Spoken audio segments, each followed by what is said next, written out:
Dear students, in today's class, we will learn about functions in JavaScript. In JavaScript, we use functions for invoking various tasks, events, methods, and actions. Before discussing about functions, what about function and what is function? A function is nothing but self-contained block of statements. అసలు function అంటే ఏంటంటే ఒక self contained black statements ఏమంటారంటే function. ఎందుకు function? ఒక black of statements ఎక్కడైనా సరే మనకి కోడ్ లో రిపీటెడ్ గా ఎగ్జిక్యూట్ అవుతున్నాయి అంటే కనుక అలా రిపీటెడ్ గా ఎగ్జిక్యూట్ అయ్యేటప్పుడు మనం ఏదైతే బ్లాక్ ఆఫ్ స్టేట్మెంట్స్ రిపీటెడ్ గా ఎగ్జిక్యూట్ అవుతున్నాయో వాటిని ఒక నేమ్ తోటి ఆ బ్లాక్ చేసి ఆ బ్లాక్ ఒక నేమ్ అసైన్ చేసి ఆ నేమ్ ద్వారా ఆ బ్లాక్ ఆఫ్ స్టేట్మెంట్స్ రిపీటెడ్ గా ఎన్నిసార్లు కావాలంటే అన్నిసార్లు మనం ఎగ్జిక్యూట్ చేయడం జరుగుతుంది. So that is the purpose of functions. Coming to JavaScript, a JavaScript is nothing but a block of code designed to perform a particular task. So ఒక black of code కి మనం అసైన్ చేస్తున్న ఒక name ఏమంటే function అని చెప్పేసి అంటుంటాం. Next ఎక్కడ ఉపయోగిస్తాం మనం? ఒక ఫంక్షన్ కి లేదా మెథడ్ అని కూడా అంటుంటాం ఫంక్షన్ ని. ఆ మెథడ్ ని ఒక బ్లాక్ ఆఫ్ స్టేట్మెంట్స్ తో ఇంక్లూడ్ చేస్తాను నేమ్ అసైన్ చేసి దాన్ని ఒక కమాండ్ బటన్ ద్వారా కానీ లేకపోతే ఒక మౌస్ ఈవెంట్ ద్వారా కానీ దాన్ని ఎగ్జిక్యూట్ చేయడం జరుగుతుంది. సో ఇక్కడ మనకు ఒక ఎగ్జాంపుల్ ఇవ్వడం జరిగింది. A function is followed by function keyword and your function name. ఇక్కడ బ్రాకెట్ లో కనబడుతున్నవి ఏంటంటే పారామీటర్స్ అంటాం.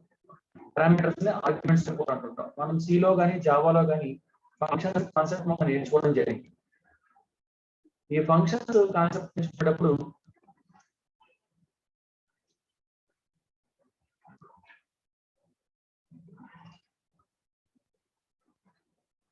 దీంట్లో ఈ బ్రాకెట్ లో ఉన్నటువంటి ఏంటంటే పారామీటర్స్ లేదా ఆర్గ్యుమెంట్స్ అవుతాయి. ప్రతి ఫంక్షన్ ని కూడా మనం ఇక్కడ కర్లీ బ్రాకెట్స్ తో స్టార్ట్ చేసి next statements execution statements executable statements ఏవైతే ఉన్నాయో రాసి చివరిన రిటర్న్ స్టేట్మెంట్ ఉపయోగిస్తాం. రిటర్న్ స్టేట్మెంట్ రాసేటప్పటికి నెక్స్ట్ మనం ఈ కర్లీ బ్రాకెట్స్ తో క్లోజ్ చేయడం జరుగుతుంది. వన్స్ ఒకసారి మనం ఫంక్షన్ డిఫైన్ చేసుకుని ఆ ఫంక్షన్ ని ఎనీ నెంబర్ ఆఫ్ టైమ్స్ మనం కోడ్ లో ఎగ్జిక్యూట్ చేయడం జరుగుతుంది. ఎగ్జిక్యూట్ చేయొచ్చు దీంట్లో. Okay, JavaScript function is defined with function keyword. Function అనేటువంటి ఒక కీవర్డ్ తోటి మన JavaScript ఫంక్షన్ ని స్టార్ట్ చేస్తాం. And next A name. ఇక్కడ ఫంక్షన్ కీవర్డ్ తర్వాత ఒక నేమ్ ఇవ్వడం జరుగుతుంటుంది. ఆ నేమ్ యూజర్ డిఫైన్ మనం ఏదైనా పేరు ఇచ్చుకోవచ్చు. అయితే ఏంటంటే ఒక విషయం దీంట్లో గుర్తుపెట్టుకోవాల్సింది అంటే ఆ నేమ్ లో ఫంక్షన్ నేమ్ లో ఎటువంటి స్పేసెస్ ఉండకూడదు, బ్లాంక్ స్పేసెస్ ఉండకూడదు అన్నమాట. ఆ బ్లాంక్ స్పేసెస్ ఉండకుండా మనం చూసుకోవాలి. Next parameters. Function name, function keyword, function తర్వాత మనం ఏదైనా ఒక నేమ్, ఆ నేమ్ తర్వాత బ్రాకెట్ ఓపెన్ చేసి అక్కడ మన పారామీటర్స్ ఏమైనా ఉంటే పారామీటర్స్ మనం అసైన్ చేసుకోవడం జరుగుతుంది. ఇక్కడ ఫంక్షన్ నేమ్ ఒక రూల్ ఇవ్వడం జరుగుతుంది. Function name can contain letters, digits, underscore and dollar sign. Function name కి ఆల్ఫాబెట్స్ ఉపయోగించవచ్చు, డిజిట్స్ ఉపయోగించవచ్చు, ఏమైనా. కానీ ఫస్ట్ క్యారెక్టర్ ఎప్పుడు కూడా మనం ఆల్ఫాబెట్ ఇచ్చి తీరాలి. స్పేసెస్ అనేవి ఉపయోగించుకోవాలి దీంట్లో. అండ్ అదర్ స్పెషల్ క్యారెక్టర్స్ కూడా ఇవ్వడానికి వీల్లేదు దీంట్లో. అండ్ నెక్స్ట్ బ్రాకెట్ ఓపెన్ చేసిన తర్వాత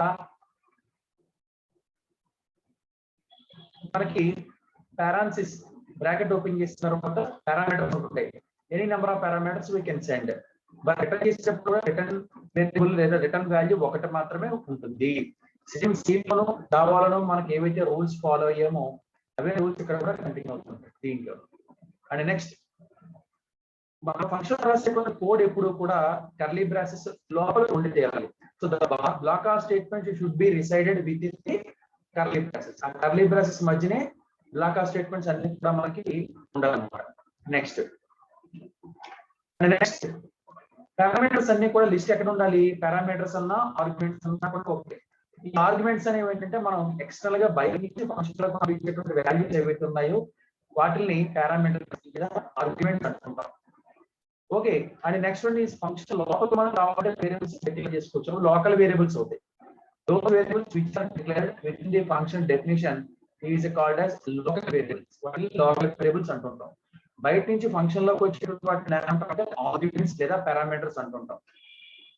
నెక్స్ట్ అసలు ఫంక్షన్ ఎక్కడ ఎగ్జిక్యూట్ చేస్తాం, ఎక్కడ కమాండ్ బటన్ క్లిక్ చేసినప్పుడు కానీ లేదా మౌస్ ని క్లిక్ చేసినప్పుడు కానీ మౌస్ మూవ్ చేసినప్పుడు కానీ అంటే ఈవెంట్స్ టాస్క్స్ ఇలాంటివి వచ్చేటప్పుడు ఏం చేస్తాం అంటే ఆ ఫంక్షన్ ఇన్వోక్ అవుతూ ఉంటుంది అనమాట. ఓకే, ఈవెంట్ అంటే అర్థం ఏంటంటే చిన్న ఎగ్జాంపుల్, మనం మౌస్ ఇలా క్లిక్ చేసి ఒక బటన్ మీద అలా క్లిక్ చేసినప్పుడు ఒక వర్క్ జరగాలి, ఒక కోడ్ ఎగ్జిక్యూట్ అవ్వాలి. అలాంటప్పుడు ఏం చేస్తాం అంటే మనం ఏం ఎగ్జిక్యూట్ అవ్వాలంటే ఫంక్షన్ స్పెసిఫై చేస్తాం. ఇన్వోక్ అవడం అంటే అర్థం ఏంటంటే కాల్ అవడం. ఇక్కడ ఫంక్షన్ డెఫినేషన్ ఒకటి ఉంటుంది, ఫంక్షన్ కాల్ ఒకటి ఉంటుంది. ఫంక్షన్ డెఫినేషన్ అంటే అర్థం ఏంటంటే ఫంక్షన్ ఏం చేస్తుందో చెప్పేటువంటి దాన్ని ఫంక్షన్ డెఫినేషన్. ఫంక్షన్ కాల్ అంటే అర్థం ఏంటి, ఈ ఫంక్షన్ ఎప్పుడు ఎగ్జిక్యూట్ అవ్వాలి, ఎక్కడ ఎగ్జిక్యూట్ చేస్తారో స్పెసిఫై చేసేదాన్ని ఫంక్షన్ కాల్ అంటాం అనమాట. నెక్స్ట్ ఒక ఫంక్షన్ తను కాల్ చేసుకుంటే దాన్ని రికర్సివ్ ఫంక్షన్ అంటాం. ఇది మనం సిలోను నెక్స్ట్ జావాలోను కూడా మనం ఆల్రెడీ డిస్కస్ చేసుకోవడం జరిగింది. Function which is called by itself is called as recursion. And next function block అయిన తర్వాత అలా బ్లాక్ లో ఉండే ప్రతి స్టేట్మెంట్ ని ఎగ్జిక్యూట్ చేసుకుంటూ వచ్చిన తర్వాత రిటర్న్ స్టేట్మెంట్ దగ్గరికి వస్తుంది ఫంక్షన్. ఎప్పుడు ఆ రిటర్న్ స్టేట్మెంట్ దగ్గరికి వచ్చినప్పుడు అక్కడికి ఫంక్షన్ యొక్క ఎగ్జిక్యూషన్ కంప్లీట్ అయింది అనమాట. Then the function will stop its execution. Okay, return statement వాళ్ళ పర్పస్ ఏంటి, అసలు ఈ ఫంక్షన్ ఎక్కడి నుంచి కాల్ చేసామో అంటే ఎక్కడ కాల్ చేసినప్పుడు ఎక్కడి నుంచి ఫంక్షన్ వచ్చామో తిరిగి మళ్ళీ అక్కడికి వెళ్ళాలని ఏమంటే రిటర్న్ అంటారు.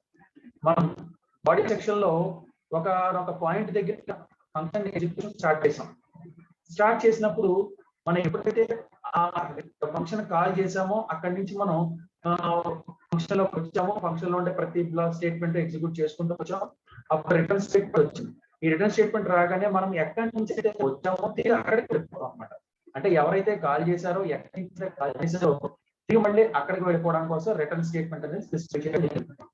Function often compute return value. The return value is return back to call.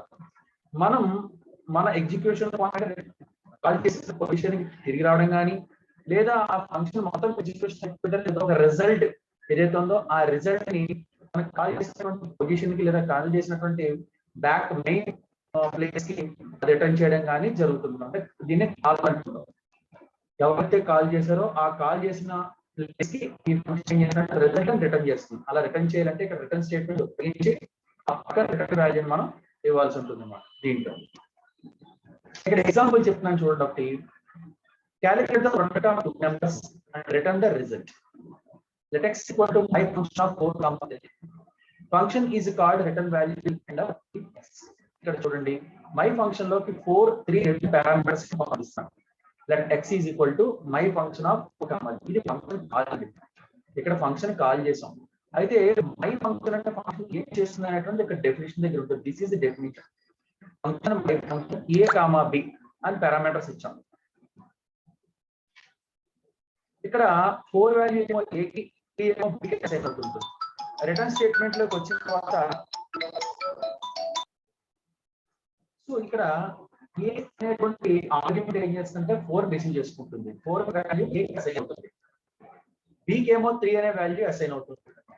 ఇక్కడ రిటర్న్ a ఇంటూ b అంటే అర్థం ఏంటంటే ఏ వాల్యూ అనేది 4 అంటే b కి ఏ వాల్యూ అసైన్ అయింది 3. సో a ఇంటూ b అంటే 4 ఇంటూ 3 12 అన్నమాట. ఈ 12 అసైన్ అవుతుంది అంటే మై ఫంక్షన్ అనేటువంటి ఫంక్షన్ ఏం చేస్తుందంటే a b వాల్యూస్ మల్టిప్లై చేసి ఆ రిజల్ట్ ని రిటర్న్ చేస్తుంది. ఆ రిటర్న్ అయినటువంటి రిజల్ట్ ఎక్కడ వెళ్తుందంటే x కి వెళ్తుంది. సో ఫైనల్లీ x యొక్క రిజల్ట్ అవుతుందంటే అవుతుంది అన్నమాట. So this is user different function my function which executes the multiplication of a into b and returns the result to the variable x. Okay. And now ఇప్పుడు మనం ఒక example ద్వారా చూద్దాం. ఇక్కడ చూడండి ఇక్కడ ఒక ఎగ్జాంపుల్ జరిగింది. చూడండి స్క్రిప్ట్ HTML హెడ్ సెక్షన్ లో మనం ఫంక్షన్ డెఫినేషన్ రాస్తున్నాం. హెడ్ సెక్షన్ లో function display message alert how world hello world అని చెప్పేసి alert ని స్పెసిఫై చేయడం జరిగింది. ఇది ఈ స్క్రిప్ట్ బ్లాక్ అంతా ఎక్కడ రాశాను, హెడ్ సెక్షన్ లో రాశాను. ఫంక్షన్ యొక్క డెఫినేషన్ ఏమో హెడ్ సెక్షన్ లో రాశాను. So this is definition of function. ఇది ఫంక్షన్ యొక్క డెఫినేషన్. ఈ ఫంక్షన్ డెఫినేషన్ ఏమో హెడ్ సెక్షన్ లో రాశాను. నాకు బాడీ సెక్షన్ లో రండి. HTML ఫామ్ తీసుకున్నాను. Input type equals to button. ఇక్కడ క్లిక్ మీ అనేటువంటి ఒక బటన్ క్రియేట్ చేసి ఆ బటన్ క్లిక్ చేసినప్పుడు ఏ మెథడ్ ఎగ్జిక్యూట్ అవ్వాలి, ఇగో డిస్ప్లే మెసేజ్ అనేటువంటి ఒక మెథడ్ ఎగ్జిక్యూట్ చేయాలి. ఇక్కడ ఈవెంట్ ఏంటి, on click. This is event. అక్కడ ఇందాక ఒక పాయింట్ స్పెసిఫై చేయడం జరిగింది. ఫంక్షన్ అనేది ఎక్కడ ఇన్వోక్ అవుతుంది, ఎప్పుడు ఎగ్జిక్యూట్ చేయబడుతుంది అంటే ఒక పర్టికులర్ ఈవెంట్ ని ఎగ్జిక్యూట్ చేసినప్పుడు ఒక పర్టికులర్ బటన్ మనం క్లిక్ చేసినప్పుడు ఈ ఫంక్షన్స్ లాగా ఎగ్జిక్యూట్ చేయడం జరుగుతుంది. అంటే ఇక్కడ క్లిక్ మీ అనే బటన్ ని క్లిక్ చేసినప్పుడు డిస్ప్లే మెసేజ్ అనేటువంటి ఒక ఫంక్షన్ ఎగ్జిక్యూట్ అవుతుంది. ఎగ్జిక్యూట్ అయినప్పుడు మనకి ఏమైనా ప్రింట్ అవుతుంది, వరల్డ్ అని ప్రింట్ అవుతుంది అనమాట. Okay, so this is function definition and this is function call. ఈ ఫంక్షన్ కాల్ ఎప్పుడు ఇన్వోక్ అయ్యింది, ఆన్ క్లిక్. ఎవరిని క్లిక్ చేసినప్పుడు, క్లిక్ మీ అనే ఒక బటన్ క్లిక్ చేసినప్పుడు ఆన్ క్లిక్ అనే ఈవెంట్ ఎగ్జిక్యూట్ అవుతుంది. అప్పుడు ఏ మెథడ్ కాల్ అవుతుంది, డిస్ప్లే అనే మెసేజ్ ఫంక్షన్ కాల్ జరుగుతుంది. ఇలా ఫంక్షన్ కాల్ అయినప్పుడు ఆ ఫంక్షన్ వచ్చి ఈ మొత్తం ఫంక్షన్ అంతా ఎగ్జిక్యూట్ చేసి మళ్ళీ ఇక్కడికి వచ్చేస్తుంది అనమాట. సో సిలోను మనం జావాలోనో ఫంక్షన్స్ కాన్సెప్ట్ ఏ విధంగా అయితే మనం చెప్పుకున్నామో అదే కాన్సెప్ట్ ఇక్కడ కూడా వర్కౌట్ అవుతుంది అనమాట. సో ఇప్పుడు ఒకసారి ఎగ్జిక్యూట్ చేసి చూద్దాం.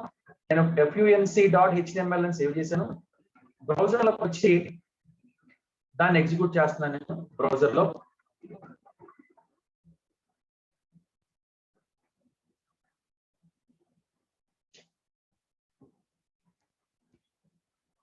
ఇక్కడ ఉంది func, open with Google.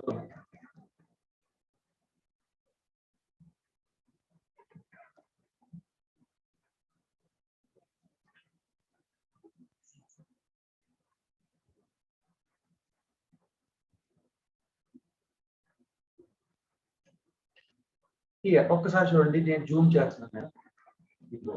This is click మీ అని వచ్చింది బటన్. సో క్లిక్ మీ అంటే ఇన్పుట్ టైప్ ఏంటిది, ఇక్కడ రాసాను చూడండి, ఇన్పుట్ టైప్ ఈక్వల్ టు ఒక బటన్. ఆ బటన్ మీద ఏం కనిపించాలి మనకి, క్లిక్ మీ అంటే టెక్స్ట్ కనిపించాలి. ఇదిగో కనిపించింది. నాకు ఇప్పుడు క్లిక్ చేశాను. The page, this page has hello world. Alert అంటాం. ఇలా క్లిక్ చేసినప్పుడు ఎలర్ట్ వచ్చింది, హెలో వరల్డ్ అని వచ్చింది. సో ఇలా క్లిక్ చేయడం అనే, ఇలా మౌస్ క్లిక్ చేయడం అనే ఈవెంట్ ఎగ్జిక్యూట్ చేసినప్పుడు ఏ మెథడ్ ని కాల్ చేసాం మనం, డిస్ప్లే మెసేజ్ అనేటువంటి మెథడ్ ని కాల్ చేసాం. ఇలా కాల్ చేసినప్పుడు ఇది అలర్ట్ అనేటువంటి స్టేట్మెంట్ ఎగ్జిక్యూట్ అయ్యి మళ్ళీ ఇక్కడికి వచ్చి స్క్రిప్ట్ వచ్చేయడం జరుగుతుంది అనమాట. కాబట్టి ఇక్కడ క్లిక్ చేసినప్పుడు హెలో వరల్డ్ అనేటువంటి స్టేట్మెంట్ అలర్ట్ ఎగ్జిక్యూట్ అవుతుంది. So this is user defined functions. So user defined functions లో మీరు ఖచ్చితంగా గుర్తుపెట్టుకోవాల్సిన పాయింట్స్ ఏంటంటే, ఈ ఫంక్షన్ అనేటువంటి కీవర్డ్ తర్వాత మనం ఫంక్షన్ ని స్పెసిఫై చేయాలి. మన ఫంక్షన్ మధ్యలో ఎప్పుడు బ్లాంక్ స్పేసెస్ ఉండకూడదు. మొట్టమొదటి అక్షరం ఎప్పుడు కూడా ఆల్ఫాబెట్స్ తీరాలి.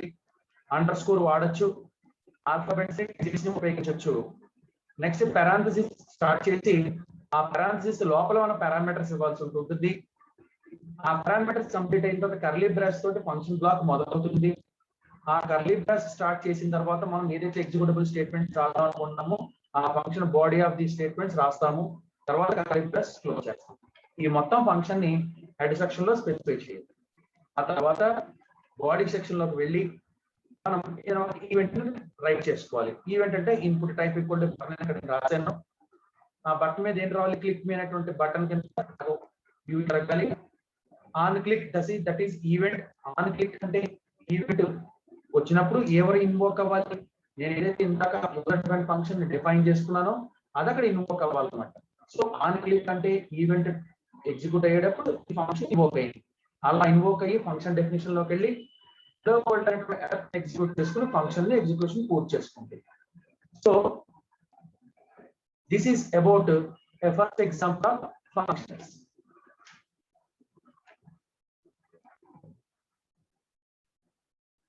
Here, another example is there using return statement. Return statement లో చూడండి, మనం డిస్ప్లే మెసేజ్ లో a, b అనేటువంటి రెండు పారామీటర్లు పంపించాను. సో ఇది ఏ ఫంక్షన్ రిటర్న్ చేస్తుంది, ఏ ఇంటూ బి మల్టిప్లై చేసి రిజల్ట్ రిటర్న్ చేస్తుంది. ఇక్కడ నేను ఇదంతా హెడ్ సెక్షన్ లో డిఫైన్ చేసుకున్న ఫంక్షన్. ఇక్కడ బాడీ సెక్షన్ లో చూడండి, let x equal to display message of 4,3. ఇక్కడ డిస్ప్లే మెసేజ్ ఆఫ్ 4,3 ని ఫంక్షన్ కాల్ చేశాను. ఈ 4 3 పారామీటర్స్ పంపించాను. 4 వెళ్ళి ఏ కి అసైన్ అవుతుంది, 3 వెళ్ళి బి కి అసైన్ అవుతుంది.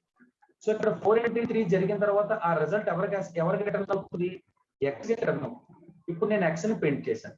Document dot right of x అని చెప్పేసి x యొక్క వాల్యూని ప్రింట్ చేయడం జరిగింది. ఓకే, సో ఇక్కడ పారామీటర్స్ కింద 4 × 3 ఉంటాయి.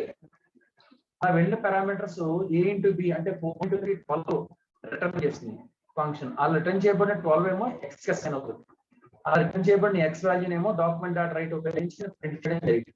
ఒకసారి నేను ఇక్కడ ప్రింట్ చేస్తున్నాను. ఇదిగో 12 ప్రింట్ అవడం జరిగింది కదా. సో ఈ విధంగా మనం రిటర్న్ స్టేట్మెంట్ అనేటువంటి దాన్ని ఉపయోగిస్తాం అన్నమాట. రిటర్న్ a × b అని చెప్పేసి ఈ రిటర్న్ స్టేట్మెంట్ ఉపయోగించడం జరుగుతుంది. So this is about functions concept in JavaScript. Thank you.